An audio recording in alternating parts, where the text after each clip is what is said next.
I've long been in doubt on whether or not to make this video, and eventually after thinking long and hard about it, I've decided in favor of it, simply because I don't want to show all the happy parts of my life and act as if there aren't any sad or hard parts in my life. On top of that, I also didn't want to ignore the fact that this happened. It just sort of felt wrong to ignore it altogether and sort of move on. I do want to include a trigger warning for those who are triggered by stories of losing a loved one or stories on how people passed away. I promise I'm not including any grim details or photos or anything like that, but still, if these are the things that you might be triggered by, then this might not be the video for you, and there is nothing wrong with that. I just don't want anybody to be uncomfortable watching this video.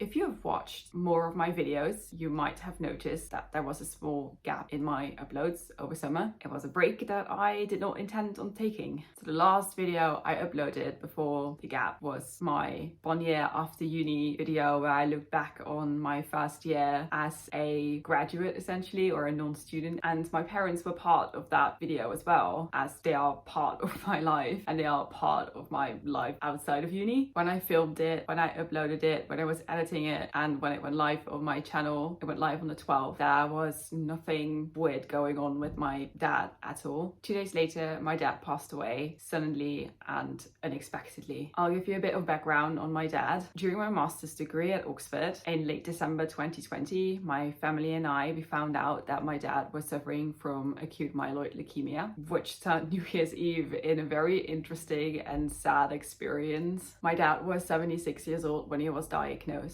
but he was a healthy and strong-minded and young-minded person. But as the age cutoff was 70 to put people on a curative path, my dad ended up on a life-prolonging path solely based on his age, which was in the Netherlands at that point in time the mandatory route. So we knew going into this treatment that my dad would eventually pass away in the somewhat near future. While we were aware of the cold hard facts, you always have that one little bit of hope. You'll never give up on the thought that there might be this one miraculous medicine that will save his life. On top of that, he ended up on a clinical trial, which was trialing some promising medication that had already been approved in like a different way, so it was not that experimental, if that makes sense. And generally my dad responds really well to medicine. So this all together resulted in his life expectancy being set at 9 months, which is relatively short if you think about it. And that would only be the case if this initial treatment would work, otherwise it would have been shorter. So from January 2021 onward, it has been a roller coaster with very high ups and very low downs. The lowest down being that his leukemia actually spread into his spinal fluids around the time that I was working on my dissertation. Normally, if you have CNS involvement, which is the fancy term for leukemia spreading into your spinal fluids, you most likely, like 90% of the time, will pass away because of it, because A, it's very hard to treat because it's in your spinal fluids, B, it's very painful, and C, it will make you lose functions. Miraculously, they got it out of my dad's spinal fluids, which is still a miracle, and my dad still lived for a year after this all happened, which was insane. So the previous summer, which was right after they got it out of his spinal fluids essentially, I spent loads of time with my family, and particularly my dad, doing DIY projects in the garden, as my dad was building a fence at the time. He absolutely loves DIY, so we were just taking out trees. Nu moet je even goed kijken. Die staat nou kapot hè, deze. Ik kan wel blijven Nee, houden. niet helemaal zeker. Pak nog eens even die bel. And staining wood.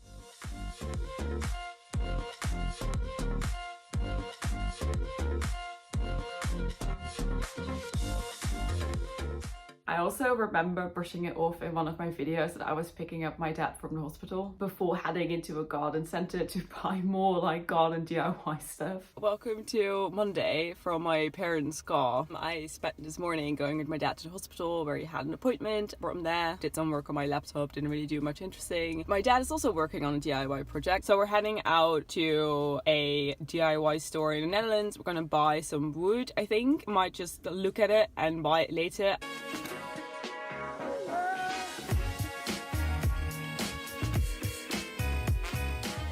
my dad has honestly been a true trooper throughout all of this. He kept on DIYing, he laid a new floor, he was cycling back and forth to chemo, which is an hour-long bike ride. He came to visit me in the UK for my graduation. He a bit later came over for a week to do some DIY projects in my brand new flat, which was also one of the reasons why I was rather sad to leave that flat behind, because I've recently moved. My landlord decided to sell my flat, and my dad and I had done some projects there for that particular flat, and we were not, like, my partner and I were not planning on leaving anytime soon. And my dad knew that we were going to have to move, but he didn't know where to, if that makes sense. And also he has never seen the flat that I now currently live in, which is a bit strange as he did not pass away that long ago, yet I already do not live in the same place anymore. But yeah, the week that he came over to DIY, we also went to Windsor Castle together, which was really great. We did a bit of like a day trip. He used to do that all the time. He used to go to random places in the Netherlands on a day trip. He absolutely loved going to Windsor Castle. It was a great day. It was gorgeous weather. It was October. For some reason, the weather was absolutely amazing and we just had a blast. But then June 14th, 2022. That day, my parents were going to have their weekly catch up with my dad's doctor. And that time around, I decided to call in, which I would sometimes do from London, because obviously I don't live in the Netherlands, so I can't really go physically with him. I sometimes did when I was around, obviously, but I have my job in London, so I cannot really be there 24/7. So I would call into these meetings sometimes, and this was one of the days that I decided to call in from work. That morning, my dad was a bit off, and my mom texted me about it. He woke up an hour early, and he was a bit stressy and agitated, but he was ready to go to his catch-up, so he wasn't like crazy off, if that makes sense. Also, he didn't have a fever, nor did he have any alarming behavior, and my parents were about to leave anyways in like 30 minutes or something. So my mom and I sort of figured that he must be very stressed for this catch-up, which he had lately been a bit more stressed about these catch-ups, or we figured that it might be some form of infection. And normally when my parents go into the hospital for these catch-ups, the first thing they do is draw blood. So if he would have had an infection, they would probably most likely have found out right away, because some of his blood values were probably be off. So my parents were planning on leaving in 30 minutes anyway, so they were like, you know what, we'll see when we get there, sort of vibe. Also, the day before I spoke to my dad, he was totally fine. There was nothing alarming. They even went somewhere, so they were just having a very normal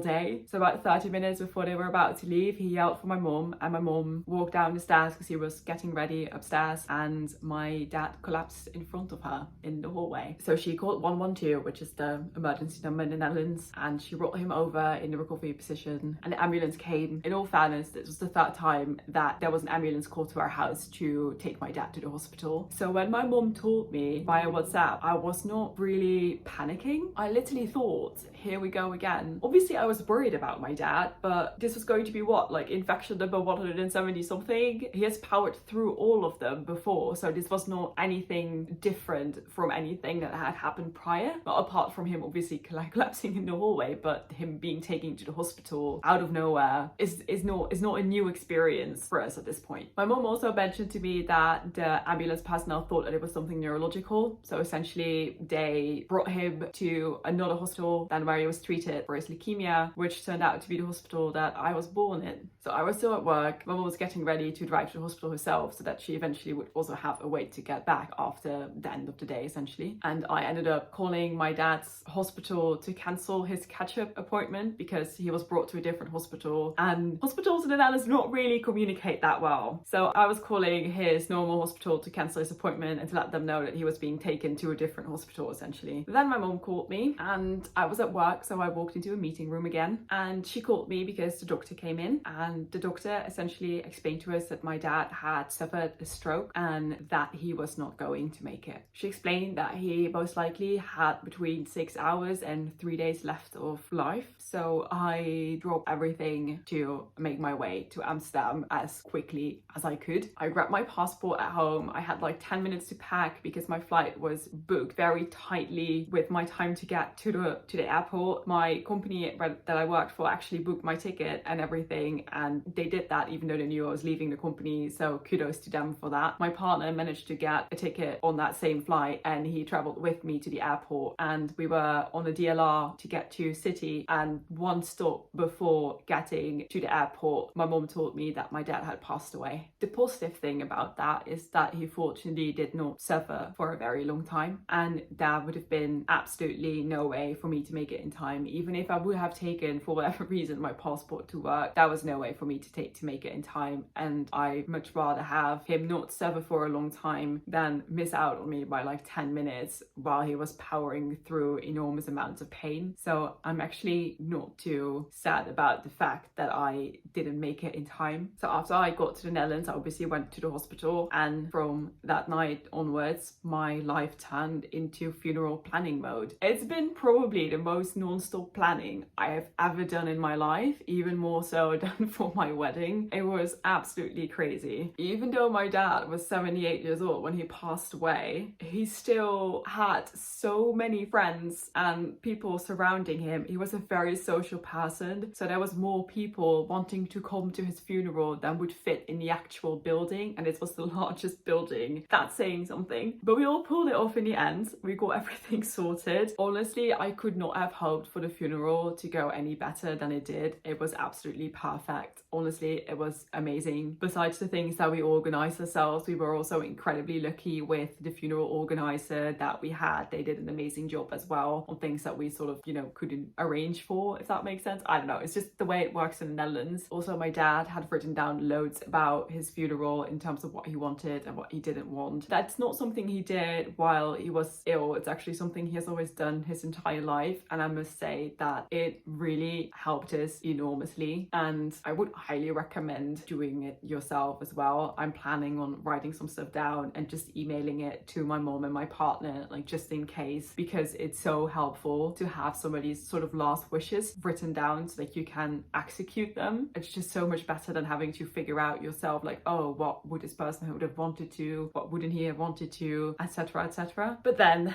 dilemma. I had planned a trip, a 3-week road trip to the States. The funeral was on Tuesday. My plane was leaving on a Friday. The Friday right after that Tuesday. Do I go or do I not go? That was sort of the question that I struggled with a lot. And eventually I decided that I wanted to go on my trip because I know in my heart that that is what my father would have wanted me to do. He would have wanted me to go on this trip. He would definitely not have wanted me to stay home and not go on my trip. But then, dilemma number 2, my mom. Am I really going to leave my mom behind for 3 weeks while I am in a different continent with a different time zone, while my mom is by herself in Amsterdam right after her husband passed away? That did not feel right either. So why not take mom with? Obviously my mom had to think about it because she too was worried about what other people would think, just like me, because I'm worried about that as well. Like, what would it look like if I'm going on a fun trip right after my dad passed away? That's a bit strange, isn't it? How would people what would people think when they hear about that? Which, looking back, is quite sad, because I knew in my gut that my dad would have wanted me to go, and I know that he would have wanted me to take my mom with me. And if it feels right for us to do that and to make that decision, people shouldn't have negative views on that because they don't know the entire situation, if that makes sense.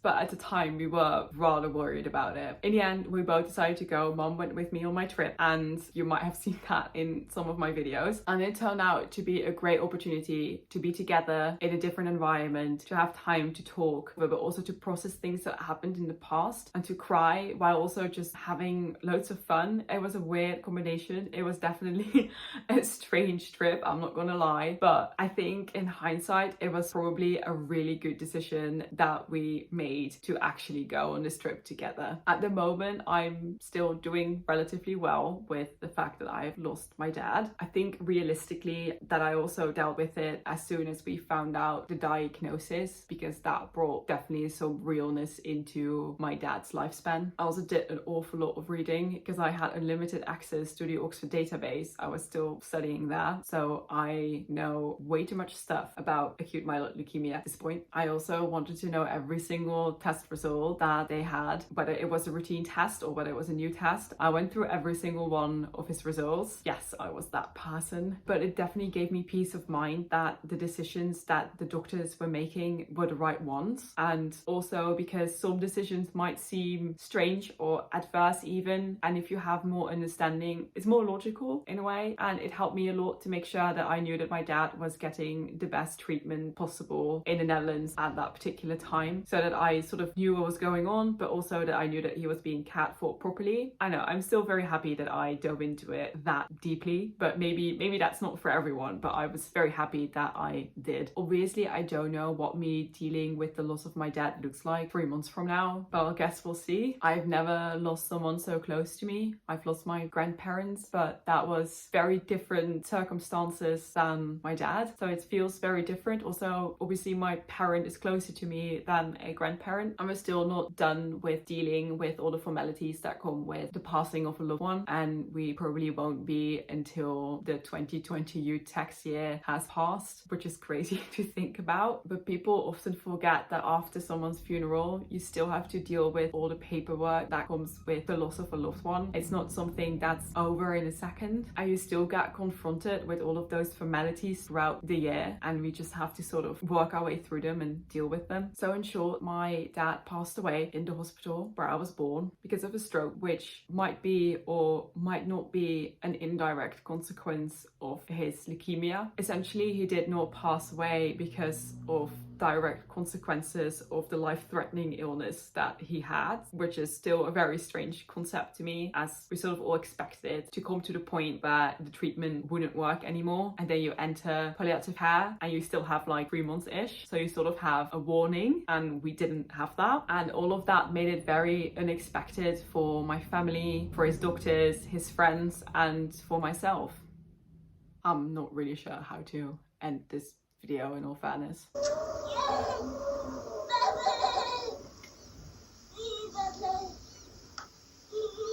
Mooi hè? Arm en arm, even de arm. Even met mijn arm, of niet? Ga je niet gearmd? Ga maar niet gearmd zitten. Nee.